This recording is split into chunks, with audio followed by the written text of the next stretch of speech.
Puji Tuhan, saya percaya kita semua diberkati, amin. Coba berikan salam kiri kanan, kan saya diberkati. Baik Bapak Ibu Saudara, siang hari ini kita akan belajar sama-sama. Tapi sebelum kita belajar, mari kita siapkan hati kita datang kepada Tuhan. Mari kita berdoa. Bapak, kami ucap syukur buat kebaikan Tuhan, kemurahan Tuhan yang begitu luar biasa dalam hidup kami. Siang hari ini kami boleh berkumpul Tuhan, memuji, menyembah dan mengagungkan nama Tuhan. Apapun keadaan kehidupan kami Tuhan, kami percaya Tuhan selalu baik dalam hidup kami. Dan siang hari ini Tuhan, kami siap untuk belajar tentang kebenaran firman-Mu ya Allah Tuhan. Roh Kudus, kami membutuhkan Engkau Tuhan, lebih dari atas segalanya Engkau adalah sumber hikmat. Hamba-Mu yang berbicara, hamba terbatas tapi Engkau Allah yang tidak terbatas oleh apapun Tuhan. Urapi, kuasai hati dan mulut bibir hamba, sehingga apa yang keluar dari mulut bibir hamba adalah isi hati Tuhan. Biar Roh Kudus, Engkau Allah yang memampukan setiap kami. Kami siap belajar firman Tuhan, sama-sama katakan amin. Oke, puji Tuhan.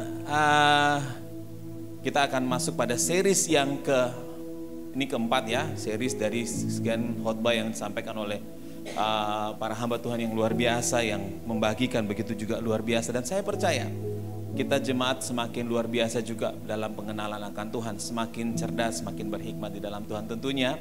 Bukan untuk kepentingan siapapun, saya yakin itu kepentingan kita sendiri. Karena keadaan di luar sana ada begitu banyak pengajaran-pengajaran yang menurut saya kurang baik ya.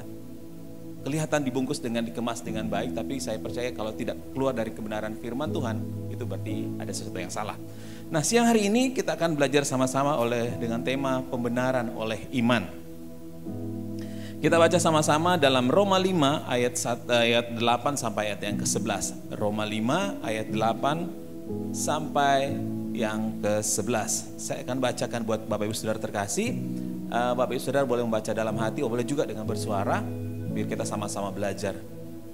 Oke, saya akan bacakan buat kita semua. Ayat 8. Akan tetapi Allah menunjukkan kasih-Nya kepada kita oleh karena Kristus telah mati untuk kita ketika kita masih berdosa. 9. Lebih-lebih karena kita sekarang telah dibenarkan oleh darah-Nya, kita pasti akan diselamatkan dari murka Allah. 10. Sebab jikalau kita ketika masih berseteru diperdamaikan dengan Allah oleh kematian anaknya, lebih-lebih kita yang sekarang telah diperdamaikan pasti akan diselamatkan oleh hidupnya. 10. Nah, oke. Sebab jikalau kita masih pindah 11, sorry. Dan bukan hanya itu saja, kita malah bermegah dalam Allah oleh Yesus Kristus Tuhan kita, sebab oleh Dia kita telah menerima pendamaian itu. Bapak Saudara, tadi pagi ada suatu kejadian ya. Seorang anak kecil lari dari pintu itu gitu. Dia lari begitu luar biasanya, dan semua dari pintu sana ada yang mau siap menangkap, yang di depan sini juga ada siap untuk menangkap. Ketika semakin mendekat, anak itu semakin kencang larinya. Semakin kita mendekat, semakin kencang juga dia larinya. Tapi saya bilangin sama istri saya dengan kakak-kakak yang tadi, let it, biarkan dia lari, biarkan. Karena ketika kita makin kejar, dia akan semakin lari, semakin kencang. Karena ketika kami biarkan, dia mendekat dengan sendirinya. Tahu nggak? Begitu juga dengan kehidupan kita dengan Tuhan. Tuhan kesannya membiarkan kita berlari menjauh dari Tuhan. Kesannya Tuhan hanya biarkan saja dan membalikkan belakangnya. Terserah kamu, lari saja. Gak usah diperhatikan lagi, terserah dia lari. Kita membiarkan. Kita ini manusia, cenderung dikejar, cenderung akan semakin lari menjauh.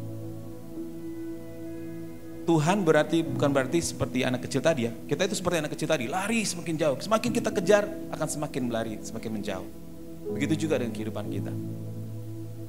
Tapi Tuhan, bedanya adalah Tuhan melihat jangan sampai ada sesuatu yang membahayakan hidupnya. Nah, sama dengan cerita tentang anak bungsu yang hilang. Walaupun akhirnya diketahui bahwa ada 2 yang hilang. yang sulung dan si bungsu. Saya tidak tahu ending ceritanya seperti apa, tapi saya yakin anak bungsu ini ikut dalam pesta yang sudah disiapkan papanya. Tapi saya kurang tahu dengan anak bungsu, anak sulung ini, apakah dia ikut di dalam pesta tersebut atau hanya diam di luar. Dan di sini kita belajar sama-sama. Begitu juga dengan kita dengan Tuhan. Tuhan melihat kehidupan kita, kesannya membiarkan, tapi Dia menjaga, Dia mengawasi, jangan sampai ada yang lain yang terjadi dalam hidup kita. Nah, Bapak Ibu Saudara yang terkasih, kenapa saya baca tadi Roma 8 ayat 11. Di sini menggambarkan bahwa kita dahulu adalah orang yang berdosa. Kita adalah orang yang berdosa, merupakan musuh dari Allah. Kenapa kita dikatakan musuh dari Allah? Karena dosa. Sebab firman Tuhan mengatakan seperti ini Bapak Ibu Saudara. Karena satu orang manusia jatuh dalam dosa, tetapi karena satu orang juga kita menerimanya kasih karunia keselamatan. Bapak Ibu Saudara, seperti dikatakan tadi ilustrasi tadi kemarin, ketika kita lari dari Allah, kenapa? Kayak anak kecil tadi. Ketika dia lari, kita mendekat, dia berlari menjauh. Karena merasa sesuatu yang mengancam dia. Wah, saya akan ditangkap ini. Wah, saya akan ditangkap ini. Begitu kita juga dengan Allah. Wah, saya pasti kalau mendekat sama Tuhan, saya pasti dihukum ini. Pasti saya dihukum. Pasti saya akan masuk dalam neraka. Pasti saya akan menerima sanksi dari Tuhan. Walaupun akhirnya tidak seperti itu, saudara. Merasa tidak layak, merasa tidak pantas dengan Tuhan. Takut untuk dihukum. Sebab itu kita menjauh dari Tuhan. Tetapi ada satu hal yang luar biasa. Apa yang dilakukan oleh papanya ini adalah, Bapak itu setia menunggu, menanti di depan pintu sambil berlari. Malah dia berlari menjemput anaknya. Seorang bapak yang baik, dia akan mengenal siapa anaknya. Ketika saya merenungkan ini, saya ingat tentang cerita Esau dan Yakub. Dua karakter yang berbeda. Satu, si Yakub tinggal di rumah, jago masak, suka bantuin bersih-bersih rumah. Satu si Esau yang suka berburu. Papanya tahu mana bau Esau, mana bau Yakub. Kenapa saya katakan demikian? Ketika Ishak ingin memberkati Yakub, Ishak berkata, dari baunya ini sepertinya bukan Esau. Ini baunya bau Yakub gitu. Kenapa? Dia tahu. Nah, begitu juga kita dengan Tuhan. Tuhan tahu siapa kita. Tuhan tahu sampai di mana batas kehidupan kita. Sampai di mana kita punya batas toleransi dalam kehadapan masalah. Seperti katakan, pencobaan-pencobaan yang kita alami adalah pencobaan yang biasa. Tuhan tahu sampai seberapa kuat kita dengan Dia. Nah, kalau kita pelajari inti dari Roma 5 ayat 1 adalah, sebab itu, di ayat yang pertama tentu intinya didapat adalah, sebab itu kita yang dibenarkan oleh iman, kita hidup dalam damai sejahtera dengan Allah, oleh karena Tuhan kita, Yesus Kristus. Kita dibenarkan oleh karena iman. Kita hidup dalam damai sejahtera dengan Allah, oleh karena Tuhan kita, Yesus Kristus.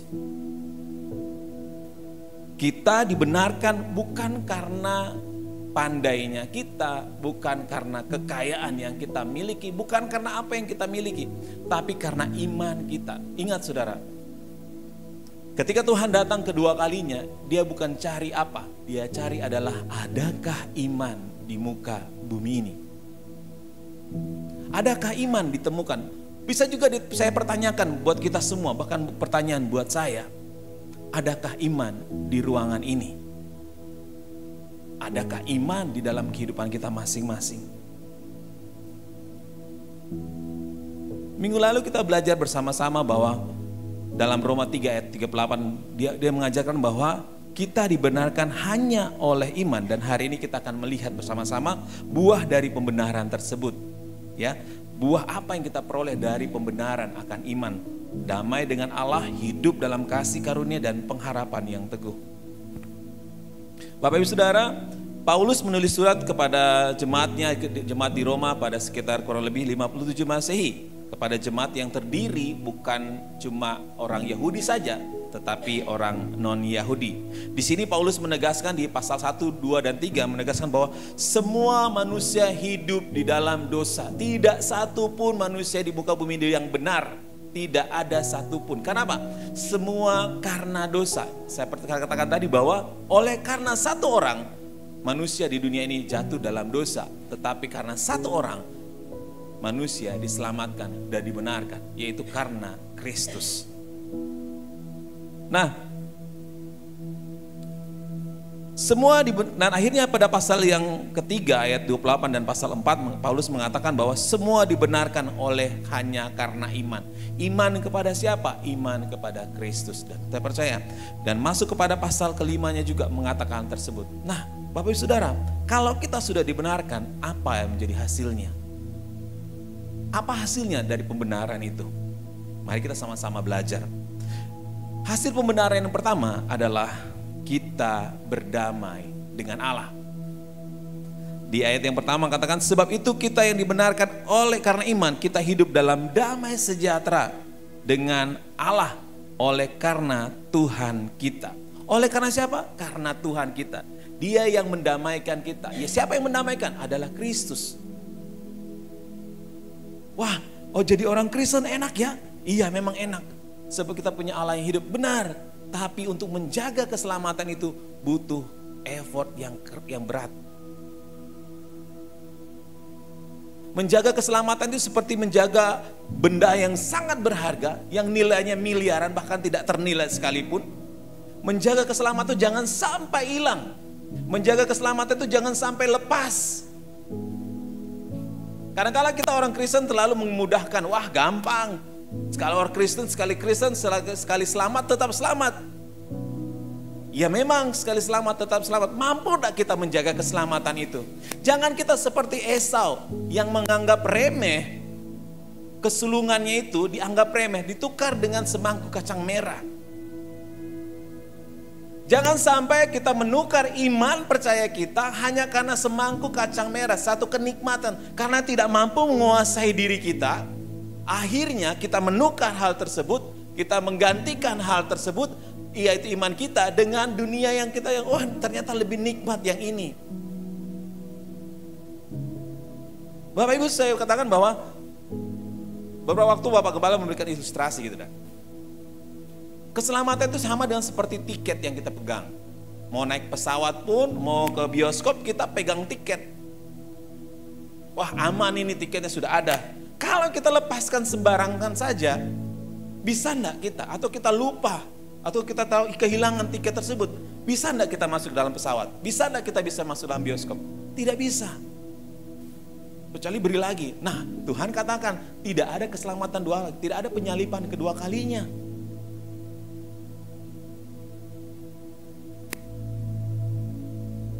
Kalau kita sudah dibenarkan berarti kita berdamai dengan Allah. Ada pendamaian, ada anak domba Allah yang menjadi korban untuk membawa hubungan kita dengan Allah itu kembali baik. Dikembalikan kepada posisi semula, direkonsiliasi. Reposisi kembali dari orang yang berdosa, dari orang yang harus dihukum, dari orang yang sebenarnya tidak bisa menikmati karunia Allah keselamatan, dimasukkan ke dalam karunia keselamatan, diberikan identitas yang baru. Kapan itu terjadi? Sejak kita terima Tuhan sebagai Tuhan, Yesus sebagai Tuhan dan Juru Selamat kita. Yang dulunya kita adalah musuh Allah. Kenapa kita jadikan musuh Allah? Karena adanya dosa. Tetapi apa yang terjadi? Karena Kristus. Seandainya Allah tidak memandang Kristus sebagai domba, sebagai korban untuk menyelamatkan kita, sudah banyak manusia dalam hidup kita yang menerima kebinasaan. Seharusnya kita tidak worth, tidak layak untuk menerimanya. Tetapi apa yang terjadi? Kita dilayakkan. Karena apa? Kita memiliki iman. Sejak sebelum kita, ya, sejak kita masih dalam berdosa pun Tuhan sudah menebus kita.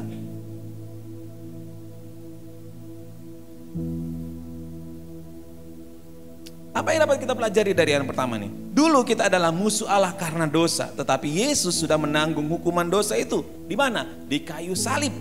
Karena itu sekarang kita tidak lagi hidup dalam ketakutan, melainkan sudah diperdamaikan dengan Allah. Kita tidak perlu lagi lari dari Tuhan, karena di dalam Kristus kita sudah diterima. Tangan Tuhan sudah terbuka. Mau enggak kita datang kepada Tuhan? Sering kita mengatakan bahwa seharusnya Tuhan mengerti apa yang terjadi dalam hidup saya. Kalau Tuhan balik bertanya kepada kita, kamu enggak mengerti enggak apa yang ada dalam diri saya? Kamu mengerti enggak apa yang menjadi rencana dalam kehidupan kamu? Yang saya sudah rancangkan. Kita terlalu menuntut Tuhan harus mengerti diri kita. Pengertian dong Tuhan, saya kan manusia biasa. Pengertian dong Tuhan, saya kan masih wajar jatuh dalam dosa. Pengertian dong Tuhan, saya kan masih dalam daging. Tahu enggak kita ketika kita jatuh dalam dosa, apa yang terjadi? Hati Tuhan luka, aduh. Ya berdarah lagi. Kita sering menuntut Tuhan memulihkan kehidupan kita. Meminta pengertian dari Tuhan. Tapi mau enggak kita mengerti isi hati Tuhan? Kita nangis-nangis di hadapan Tuhan. Mengerti dong, lihat saya sudah berjuang. Sudah seolah-olah Tuhan itu menikmati penderitaan. Ya menderita saja kau nak, tidak apa-apa. Itu makin menyenangkan, itu bagikan persembahan yang berbaharum di hadapan. Menderita saja nak. Tidak, bukan itu tujuan Tuhan datang ke dunia. Tuhan datang ke dunia untuk menyelamatkan kita. Supaya apa? Kita memperoleh kehidupan yang kekal bersama-sama dengan Tuhan di surga nanti.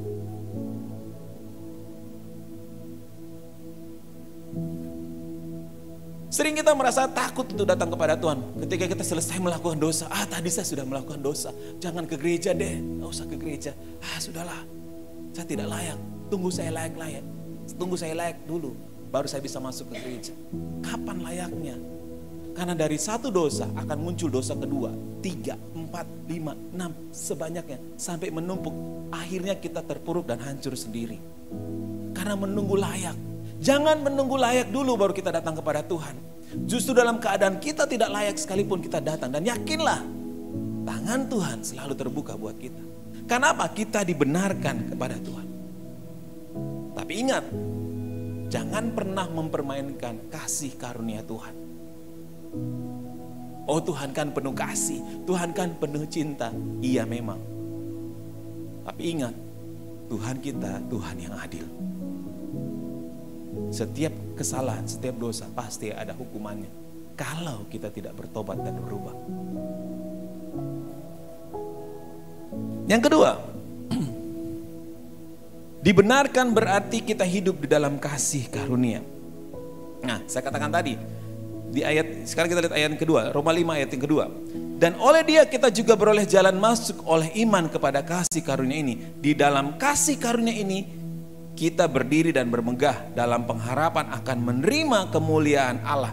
Memperoleh jalan masuk. Nah, tadi saya katakan tiket yang kita pegang jangan sampai terlepaskan. Jangan sampai lepas dari genggaman yang ada dalam tangan kita. Jangan disia-siakan, gampang nanti beli lagi. Ingat, tidak ada penyalipan kedua kalinya. Selagi kita hidup, selagi kita bernafas, gunakan waktu sebaik-baiknya. Minta sama Tuhan, Tuhan ajar saya untuk menghitung hari-hari ini. Supaya apa? Supaya lebih bijaksana menghargai kehidupan.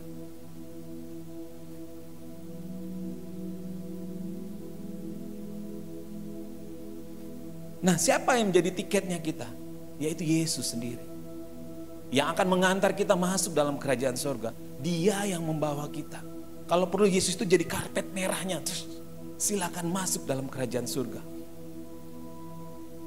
Ada salibnya menjadi karpet merah di depan. Untuk membawa kita kepada keselamatan itu.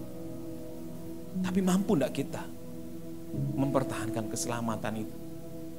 Mempertahankan iman kita. Tuhan tidak menginginkan kita tertunduk, tapi Tuhan menginginkan kepala kita terangkat karena kita sudah dibenarkan.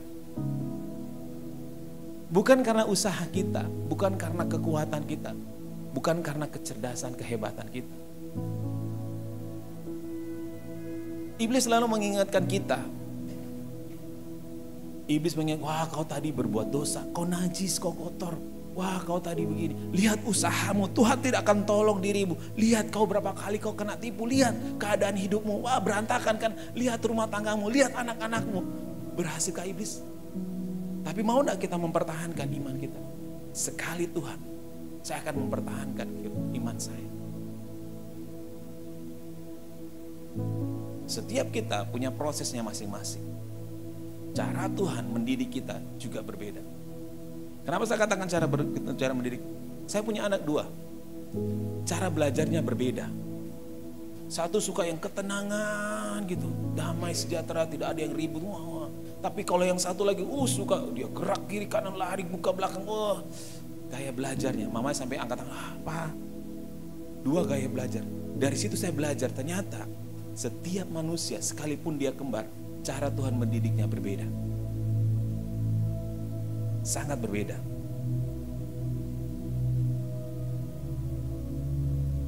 Apa yang dapat kita pelajari dari yang kedua ini?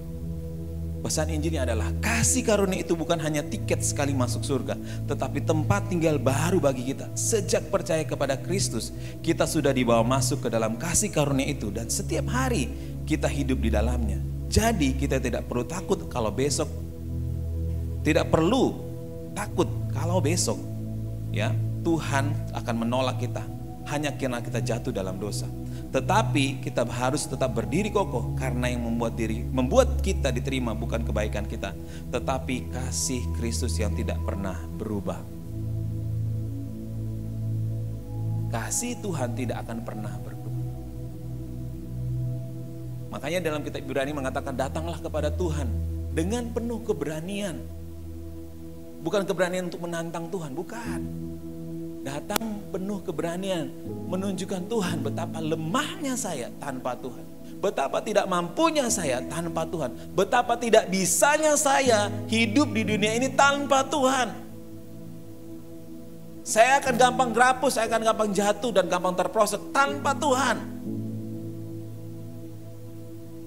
Karena Bapak Saudara, manusia itu cenderungnya 3 jatuhnya. Keinginan mata, keinginan daging, dan keangkuhan hidup. Oh dia kuat di keinginan mata. Tapi ingat, dagingnya, keangkuhan hidupnya masih boleh enggak? Oh dia tidak sombong, dia tidak angkuh dalam hidup. Tapi ingat ada 2. Manusia dicobai dengan 3 ini. Mata, daging, dan keangkuhan.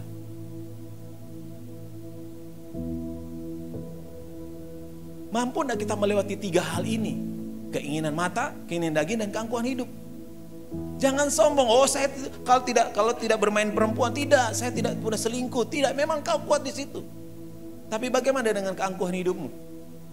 Mampu enggak kita mengendalikan keinginan daging kita? Manusia cuma dicobai 3 hal ini, saudara. Mata, daging, dan keangkuhan. Semakin tinggi posisi, mampu enggak? Saya mampu. Tapi bagaimana dengan 2? Bisa mengendalikan?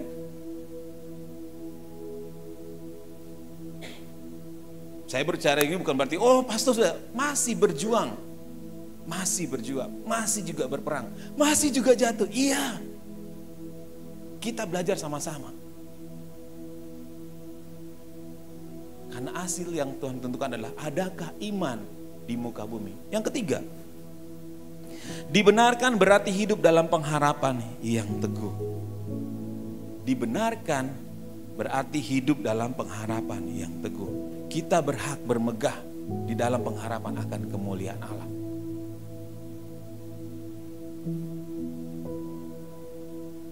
Makin tekun dalam penderitaan. Seperti saya katakan tadi di awal bahwa Tuhan bukan berarti dia menikmati penderitaan kita. Bukan. Karena Tuhan tidak menginginkan kita menderita sebenarnya. Tapi karena dosalah yang membuat kita menderita. Kalau Tuhan mengizinkan seolah-olah, kau Tuhan izinkan menderita. Untuk apa Tuhan menyelamatkan kita? Untuk apa Yesus lahir dan mati dan bangkit? Untuk apa? Hidup dalam pengharapan yang teguh berarti kita bermegah dalam pengharapan akan kemuliaan Tuhan. Bahkan dalam penderitaan kita bisa melahirkan ketekunan, tahan uji, dan pengharapan.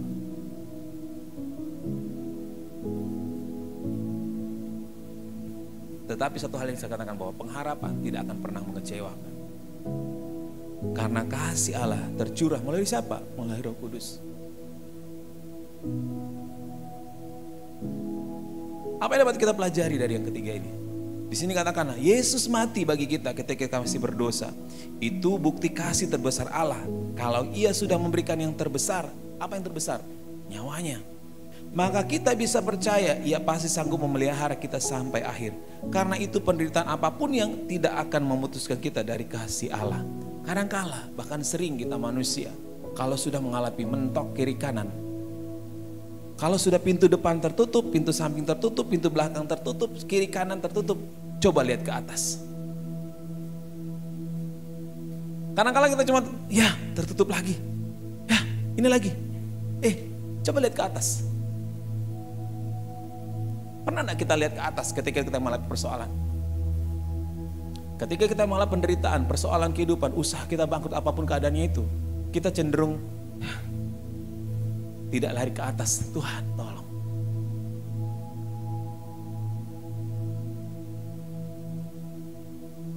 Kita hanya cenderung melihat ke bawah.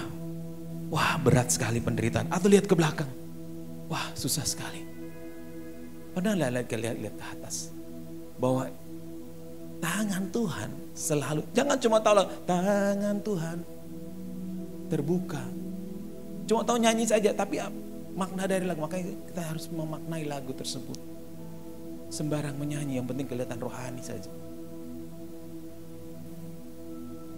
Pernah enggak kita membaca Kejadian sampai Wahyu? Atau hanya kepengen tanding-tandingan, ayo siapa yang bisa menyelesaikan dari Kejadian sampai Wahyu, siapa yang bisa, ayo siapa bisa.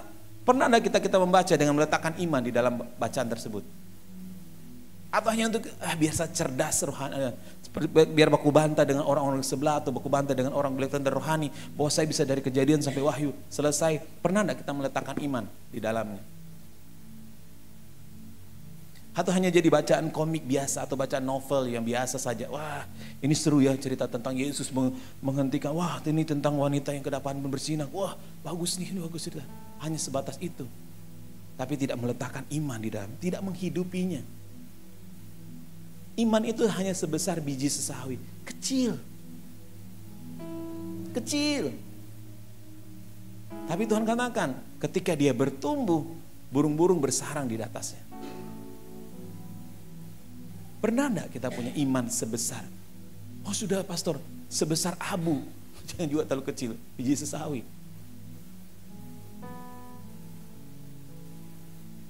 Bapak saudara yang terkasih siang hari ini, saya rindu kita belajar bahwa saat ini kehidupan kita sudah diperdamaikan dengan Allah. Dan kita sekarang adalah hidup dalam kasih karunia. Dan satu hal, jangan pernah lupa untuk memiliki pengharapan kepada Kristus. Mari kita bersama-sama merenungkan pagi hari ini, siang hari ini. Sudahkah kita dibenarkan oleh iman? Saya mengulang kembali sebuah pertanyaan tadi. Adakah iman di antara kita saat ini? Seandainya saat ini Tuhan datang dan berdiri di depan kita, dan Dia bertanya kepada kita, adakah iman di dalam kehidupan kita? Coba kita selidiki masing-masing. Atau hanya sekedar percaya saya, sudahlah, saya kan sudah ke gereja. Sudahlah, saya kan sudah Kristen. Sudahlah, sudah. Ketika ada konflik sedikit, ada masalah sedikit, sudah juga usah ke gereja dulu. Apa gereja? Hari Minggu juga, biar saya refreshing dulu. Kasih relax di pikiran baru ke gereja. Justru ketika dalam keadaan masalah kita datang kepada Tuhan.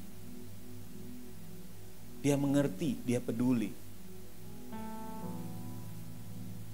Adakah iman ketika Tuhan datang nanti? Dia temukan dalam kehidupan kita masing-masing. Mari kita sama-sama merenungkan.